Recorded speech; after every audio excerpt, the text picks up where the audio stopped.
talking of Light Up a Life, it is a chance for people that have been involved with the hospice, with a loved one or a friend or whatever in the hospice. It's enabling them to offer a remembrance. But even if they haven't been involved with the hospice, but they've lost a loved one, again, it's a way of remembering that loved one through the hospice. Obviously, you're never going to forget a loved one. However, to remember them in a way that will benefit a fantastic organisation, for want of a better word, like the hospice, it's perpetuating that memory of that person, and it's also helping the hospice to do their fantastic work for future patients and future families that are going to need the support of the hospice. Well, my name is Ian Tomlinson. My wife Elizabeth, or as she was more commonly known, as you know, was Beth. She was in the hospice for a total of 9 weeks.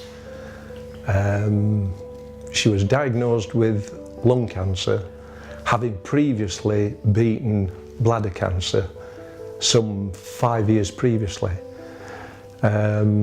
But she was diagnosed with lung cancer on Christmas Eve 2015, and she went to Weston Park in the January for radiotherapy treatment. She was diagnosed during that period, which was about a 12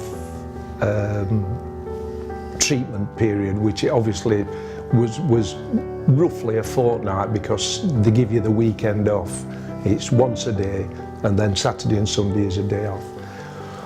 She was diagnosed with pneumonia. She was extremely poorly.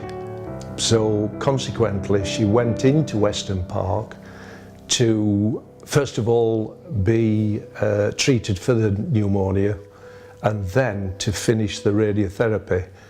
And it was while she was in Weston Park that she had the first of what they call SVTs, which are supraventricular tachycardias, which is a condition of the heart beating at greater than 100 beats per minute.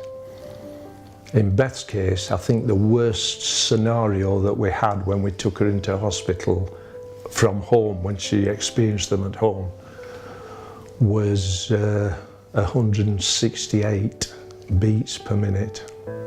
Through the year up to September, they got progressively more frequent, until our GP, Dr. Edwards, who was on a home visit one afternoon, to be exact, it was October the 16th of last year, and she felt that Beth would benefit from some palliative care in the hospice, and she picked her phone up and rang the hospice that second, and there was a bed available, and we brought Beth in at about 3 o'clock in the afternoon, and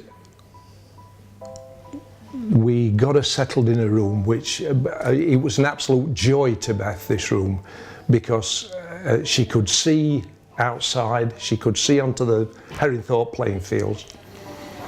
It was a beautiful, big, airy, light room, obviously en suite, and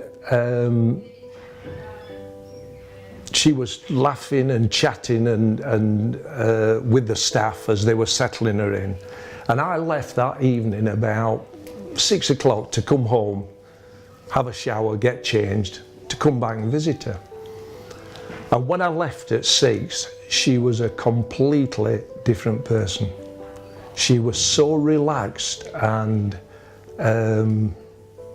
almost carefree. The fact that she was in the hospice for 9 weeks, never once in those 9 weeks did she have another SVT, which obviously is testament to where she was and the kind of care and love and environment that she was being nursed in. It was mind-blowing, quite frankly, unbelievable. To be honest with you, I don't think anybody has got the vocabulary to describe what this place is like with the staff. And I don't just mean the nursing staff, and I'm not being derogatory now. I'm talking about from the staff, the volunteers, the cleaning staff, right through to the most senior doctor or specialist that works here.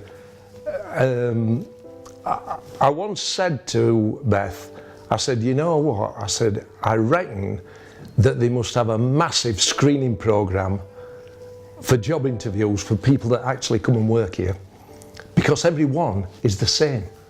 They're so wonderful, they're so caring, they're full of compassion, and they understand what you're going through. And they really do understand what you're going through. I wouldn't have liked to have thought of Beth's last 9 weeks of her life in a hospital as opposed to the hospice. If you're going to have to spend the last 9 weeks of your life anywhere, you want it to be in a place like the hospice and the staff that work there. The people of Rotherham and surrounding area don't realise what they've got here. And I include myself in that prior to actually needing the hospice. And I would say to everyone that's in the Rotherham and Rotherham area that this hospice should be supported to the hilt, because hopefully thousands and thousands of people that live in Rotherham won't need it. But my God, if you do, there is no better place. My middle son, Michael, he summed up what the hospice is all about. He said to me, you know what, Dad? He says, people here, oh, they've gone into the hospice, and they immediately think, oh, they've gone into the hospice to die. He said, they don't. They don't go in the hospice to die. He said, they go in the hospice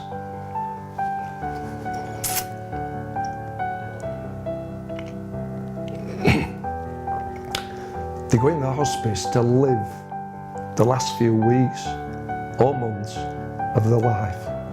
He said, because it allows husbands to be husbands again, wives to be wives again, children, friends, relations to be themselves again, because all the worry of the care is taken away from them by the wonderful staff.